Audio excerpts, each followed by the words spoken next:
ओम गुरुर्ब्रह्मा गुरुर्विष्णु गुरुर्देव महेश्वर गुरु साक्षात् परब्रह्म तस्मै श्री गुरुवे नमः। ओम श्री परमात्मने नमः। ओम श्री परमात्मने नमः।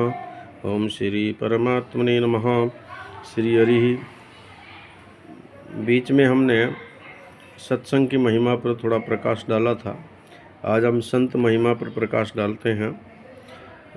शास्त्रों में संतों की बहुत महिमा मिलती है। स्वयं भगवान ने भी अपने भक्तों की महिमा गाई है। संत या भक्त किसी वेशभूषा का नाम नहीं है, प्रत्युत भीतर के भाव का नाम है। इस प्रकार का भाव रखने वाले ब्राह्मण, क्षत्रिय, वैश्य, शूद्र, अंत्यज, माता, बहन कोई भी हो सकते हैं।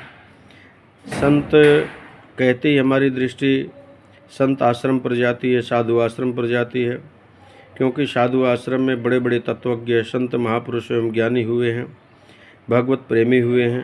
परंतु गृहस्थों में भी कम नहीं हुए। बहनों में भी मीराबाई आदि बड़ी बड़ी संत हुई हैं, जिनके स्मरण मात्र से अंतःकरण शुद्ध हो जाता है। गृहस्थों में भी बड़े बड़े भक्त हुए हैं। इतना ही नहीं, साधारण से साधारण व्यक्ति भी उस परम तत्व को जानकर संत महात्मा बन सकता है। संसार में कोई भी दो व्यक्ति धन संपत्ति वैभव आदि में एक समान नहीं हो सकते, किंतु परमात्म तत्व प्राप्ति में सब समान होते हैं। जो तत्व वशिष्ठ, नारद एवं सनकादि को प्राप्त हुआ है, वही आज भी प्राप्त होता है, क्योंकि वह सत्य तत्व एक है। वहाँ पहुँचने पर सब एक हो जाते हैं। हाँ, साधन में फर्क हो सकता है।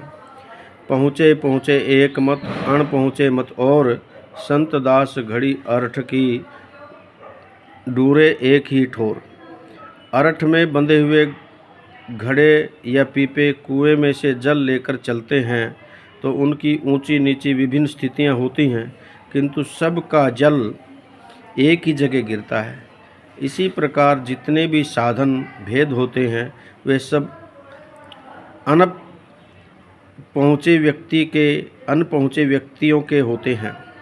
पहुँचे हुए महात्माओं के वास्तविक स्थिति में फर्क नहीं होता। साधनाओं की भिन्नता के कारण मार्गों की भिन्नता वहाँ भी रहती है, किंतु लक्ष्य तक पहुँचने पर सब एक ही तत्व को प्राप्त हो जाते हैं। गीता में भी दो निष्ठाएं बताई हैं, ज्ञान योग और कर्म योग। ज्ञान योगेन सांख्यानाम, कर्म योगेन योगिनाम। श्रीमद् भागवत में मनुष्य के कल्याण के लिए योग शास्त्रों में प्रोक्तः निर्णाम श्रेयो विदित्सयः। ज्ञान योग, भक्ति योग और कर्म योग, ये तीन योग बताए गए हैं। ऐसे ही द्वैत, अद्वैत, विशिष्टाद्वैत, शुद्ध अद्वैत, अद्वैताद्वैत, अचिंत्य भेदा भेद आदि अनेक अवान्तर मार्ग शास्त्रों में बताए गए हैं। ये अनेक भेद साधन की दृष्टि से हैं, पर साध्य तत्वों की प्राप्ति होने पर ये भेद नहीं रहते। जो साध्य तत्वों तक पहुँच जाए और मार्गों की दृष्टि भी ठीक ठीक विवेचन कर दे, ऐसे संत बहुत ही कम मिलते हैं। अब है या नहीं ये पता नहीं, भगवान ही जाने। खोज करने और ढूंढने पर भी ऐसे महात्मा मिल जाते हैं। देखने में आए हैं, वास्तव में पहुँचे हुए हैं और किसी संप्रदाय अथवा मत का कोई आग्रह भी नहीं रखते। सब कुछ जाने हुए, समझे हुए, सुलझे हुए संत बहुत हैं और मिलते हैं ऐसे महापुरुष जिनकी दृष्टि जो तत्वों को जान चुके हैं। हम इतिहास, भागवत आदि ग्रंथों को देखते हैं तो उनमें संतों, राजऋषियों, बड़े बड़े त्यागियों, तपस्वियों तथा प्रेमियों का वर्णन मिलता है। उनमें भी ठीक ठीक तत्वों तक पहुंचने वाले बहुत कम मिलते हैं। फिर आजकल की तो बात ही क्या, लोग भजन ध्यान आदि को फालतू भी समझते हैं। जो वास्तव में मनुष्य जीवन की सफलता है, उस तत्व प्राप्ति को समझते नहीं। इतना ही नहीं, समझना चाहते भी नहीं, इसकी उपेक्षा करते हैं। पशुओं की भांति अपना समय व्यर्थ गंवा रहे हैं। कामोपभोग परमः एता विदिति निश्चितः।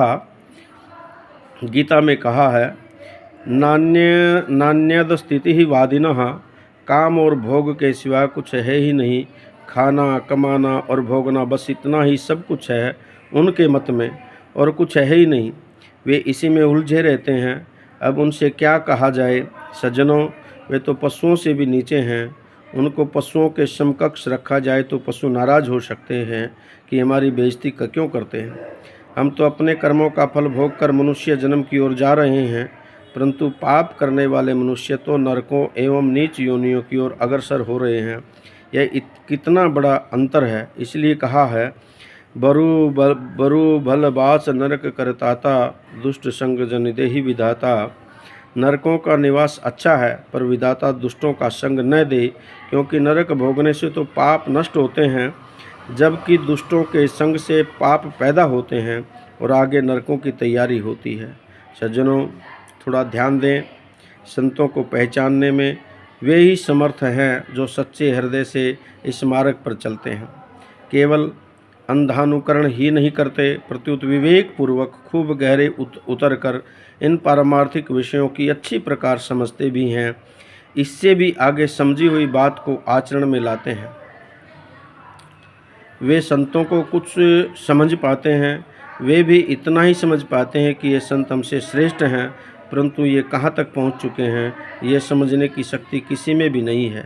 इस बात को या तो वे स्वयं समझते हैं या उनसे भी बढ़कर समझते हैं। उनके भगवान जैसे सूर्य प्रकाशित होता है तो दिन निकल आता है, ऐसे ही संतों का संग करने से हृदय में प्रकाश होता है। मनुष्य को दिखने लगता है कि मुझ में कहाँ कहाँ कमी है और इसे कैसे दूर किया जाए। उपाय सूझने लगते हैं। संतों के संसर्ग मात्र से ही बिना कहे सुने, बिना पूछे भी स्वतः ही अंतःकरण में विलक्षण भाव पैदा होते हैं। इस प्रकार का विलक्षण प्रकाश मिलता है। इसलिए जिसको संतों का संग मिल गया हो, उसको अपने ऊपर भगवान की विशेष कृपा समझनी चाहिए। जब द्रवई दीन दयाल राघव साधु संगति पाइए। संत भगवान का हृदय है।